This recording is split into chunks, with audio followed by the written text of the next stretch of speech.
যুবক ভাইদেরকে বলবো গান বাজনা শুনিও না। গান বাজনা অন্তরের নিফাক বাড়াবে, কলুষতা বাড়াবে। অনেকে আছে কানে ইয়ারপড ঢুকিয়ে হেডফোন লাগিয়ে তারপরে নীরবে নীরবে গান শুনে। কারণ বড় করে ভলিউম দিয়ে গান শুনলে, মিউজিক সহ গান শুনলে এলাকার মানুষ আমাকে খারাপ বলবে, আব্বু আম্মু ভাই বোন আমার উস্তাদগণ তিরস্কার করবে। এজন্য কানে হেডফোন লাগিয়ে গান শুনে। আমার কলিজার টুকরা যুবক তরুণ ভাইয়েরা, কানে ইয়ারপড বা হেডফোন লাগিয়ে আমি যদি অশ্লীল কোনো গান বাজনা সহ গান শুনি, কেউ সেটা না জানলেও একজন সব জানেন, তিনি কি? সে আল্লাহর ভয়ে আমরা অশ্লীল গান বাজনা যুক্ত গান আমরা ত্যাগ করব, এগুলো আমরা শুনবো না। গান যদি শুনতেই মন চায়, আল্লাহর শানে রসুলের শানে যে গান আছে সেগুলো আমরা শুনবো। কারণ সেই গানগুলো আমাদের দিলের খোরাক মিটাবে। এমন অনেক সঙ্গীত আছে, গজল আছে, যেই সঙ্গীতগুলো গজলগুলো শুনলে দিল নরম হয়, কলিজা ঠান্ডা হয়, মৃত্যুর কথা মনে পড়ে, আখিরাতের কথা মনে পড়ে। এমন সঙ্গীত আছে না নাই? আবার বাজনা ছাড়া এমন বহু সঙ্গীত আছে যে সঙ্গীতগুলো আমাদের অন্তরকে শান্ত করে। যেমন আমার জাতীয় কবি সঙ্গীত লিখেছেন, এই সঙ্গীতটা গাওয়া শুরু করলেই দেখা যায় মানুষও গাওয়া শুরু করে। যেমন ত্রিভুবনের প্রিয় মোহাম্মদ এলো রে দুনিয়ায় রে সাগর। দেখছেন সবাই পারে। তার মানে বুঝা গেল বাজনা ছাড়াও, বাদ্য ছাড়াও গজল সঙ্গীত আমাদের অন্তরকে আনন্দিত করতে পারে। ওই দিন এক জায়গায় মাহফিলে একটা ছেলে মৃত্যু নিয়ে গান করেছে। আমি নিজের চোখের সামনে দেখেছি কত মানুষ কান্না করেছে। ওই দিন আমি নিজেও কান্না করেছি। গজলের কথাগুলো এমন যে মরণের কথা স্মরণ করে দিয়েছে, কবরের কথা স্মরণ করিয়ে দিয়েছে। যে গান, যে গজল, যে সঙ্গীত আপনাকে রবের কথা স্মরণ করিয়ে দেয়, আপনাকে পরকালের কথা স্মরণ করিয়ে দেয়, এই সকল সঙ্গীত শুনবো, গজল শুনবো। এর বাহিরে আজে বাজে গান বাজনা যুক্ত কোনো গান আমরা শুনবো না। রাজি আছেন তো সবাই? ইনশাআল্লাহ। আখিরি জামানায় জ্ঞানকে উঠিয়ে নেওয়া হবে, জ্ঞানীদের কদর কমে যাবে, জাহালত বেড়ে যাবে, জাহেলদের কদর বেড়ে যাবে। আল্লাহ নবী বলেছেন, ইন্না মিন আশরাতিস সাআ আইয়ুরফাআল ইলম ওয়া ইউকথারাল জাহাল। আল্লাহ নবী বলেছেন, নিশ্চয়ই কিয়ামতের একটা আলামত হলো কিয়ামতের আগে শেষ জামানায় ইলম উঠিয়ে নেওয়া হবে, জ্ঞান উঠিয়ে নেওয়া হবে। এমন অবস্থা হবে জ্ঞানীদের কদর কমে যাবে, জাহালত বাড়বে, জাহেলদের কদর বাড়বে।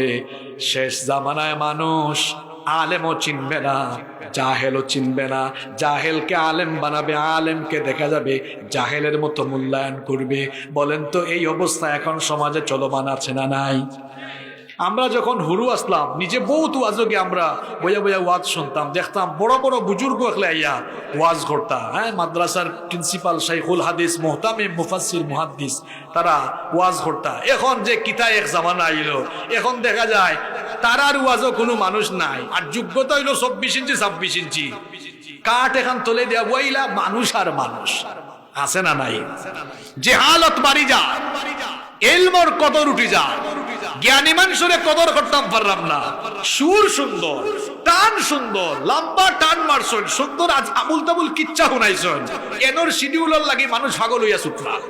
আর এই যখন টান মারলা হ্যান্ডেল বড়ি গেছে। আর শাইখুল হাদিস, মুহতামিম, প্রিন্সিপাল, মুফাসসির, মুহাদ্দিস, ফকিহ, কত বড় আলেম, বুখারী, মুসলিম, ফরাইরা অত বছর ধরে তাই নিয়ে ওয়াজ আরম্ভ করছেন, মানুষ নাই 20 জন। কিতা কথা মিলেননি না? অমিল। ইন্না মিন আশরাতিস সাআ আইয়ুরফাআল ইলম ওয়া ইউকথারাল জাহাল। আখিরি জামানার মানুষ ইলমের পিছু নিবে না, ইলম অন্বেষণে যাবে না, তারা জাহেলদের পিছু নিবে সাময়িক মজা নেওয়ার জন্য। ঠিক কিনা বলেন? আজকে তাই হচ্ছে। আমরা আলেমও চিনি না, বক্তাও চিনি না, আলেমও চিনি না, জাহেলও চিনি না। এজন্যই এই অবস্থা যদি আমাদের মধ্যে বিদ্যমান থাকে, উম্মত গুমরা হয়ে যাবে, পথভ্রষ্ট হয়ে যাবে। এজন্য আমাদের প্রত্যেককে সচেতন ভূমিকা পালন করতে হবে, আলেম চিনতে হবে, আলেমদেরকে মূল্যায়ন করতে হবে। এখন তো ভয়াবহ অবস্থা। আপনি ইলম নেওয়ার ক্ষেত্রে দেখবেন আগে ওই লোকটার কাছ থেকে ইলম নেওয়ার মতো ওই যোগ্যতা তার কাছে আছে কি না। এটা না জেনে আপনি দৌড়াইয়েন না। একজন মানুষ সে যদি বলে আমি ডাক্তার হতে চাই, তাহলে তাকে এইচএসসি পর্যন্ত সায়েন্স ডিপার্টমেন্টে পড়াশোনা করে তারপরে মেডিকেলে ভর্তি পরীক্ষা দিয়ে এমবিবিএস পড়তে হবে, প্রফেসরদের কাছে গিয়ে ক্লাস করতে হবে, ইন্টার্ন শেষ করতে হবে, এরপরে সে ডাক্তার হবে। কিন্তু কেউ যদি বলে না আমি মেডিকেলে ভর্তি পরীক্ষা দিব না, আমি গিয়ে ক্লাস করব না, স্যারদের কাছে যাব না, প্রফেসরদের কাছে যাব না, ইন্টার্নও করব না, মেডিকেলের সব বইপত্র বাসায় কিনে নিজে নিজে পড়া, এরপর আমি আলেম হয়ে যাব, এরপরে আমি ডাক্তার হয়ে যাব। বলেন তো এরকম কেউ যদি দাবি করে আপনারা তাকে আক্কলওয়ালা বলবেন না ব্যাককল বলবেন?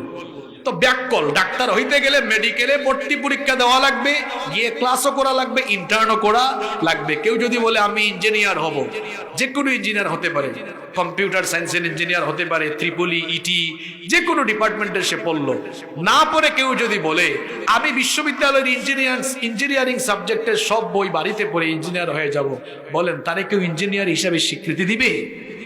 এ দেখা যাবে যে কোনো প্ল্যান করলে এত মারাত্মক ভুল করবে যার খেসারত পরবর্তীতে সবাইকে দেওয়া লাগবে। তাহলে আমার কথা হলো ভাই, কেউ যদি উস্তাদদের কাছে না গিয়ে কেউ যদি ইঞ্জিনিয়ার হতে না পারে, ডাক্তার হতে না পারে, তো আপনার কমন সেন্স কি বলে উস্তাদের সামনে হাঁটু গেড়ে বসে উস্তাদ থেকে ইলম হাসিল না করে কি করে সে আলেম হতে পারে? আমার ইকান বুঝে আইছে না, আমার মাথার ভিতর ইকান হামাইছে না। আপনার বিবেকরে আপনি জিকাউকা উস্তাদ হওয়ার সামনে গিয়ে আটু গাইরা বইয়া ইকা লাগবো, সমস্যা সমাধান করা লাগবো। এর বাদেও পড়াশোনা শেষ হয়ে গেল, মুরব্বী হলো আন্ডারে, উস্তাদ হলো আন্ডারে থাকা লাগবো। কারণ কুল্লু ইবনে আদমা খাত্তাউন, মানুষের ভুল আছে না নাই? হোক আছেন, ভুল তো আছে। এর লাগি ভুল ঠিক করে দেওয়ার লাগি উপরে একজন আপনার মাথার উপরে ছায়া হিসাবে কিছু মুরব্বী, কিছু উস্তাদও থাকা লাগবো, যাতে করে আপনার ভুল হইলে তারা আপনার সংশোধন করে ঠিক করে দিতা পারে। ভুল করাটা অস্বাভাবিক কিচ্ছু নাই। ভুল হইতে পারে, যে কোনো কিছু আমরা ভুলতামও পারি।